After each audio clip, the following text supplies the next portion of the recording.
Hello guys, in today's short tutorial video I would like to show you how to change language in Phantom Wallet extension. So let's get started.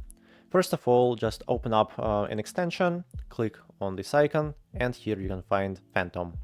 Okay, now you need to click on your profile icon at the top left, and now on the sidebar find the gear icon at the very bottom to go to settings. Okay, here it is. Now just go to preferences, and here at the very top you can find the display language option. Click on it and now select the necessary language. For example, let's select Deutsch, and that's all. Now you can see that all our interface is displayed on the necessary language. Hope my video was helpful for you. Please subscribe to my channel and put a like under this video. Thank you so much. Bye bye.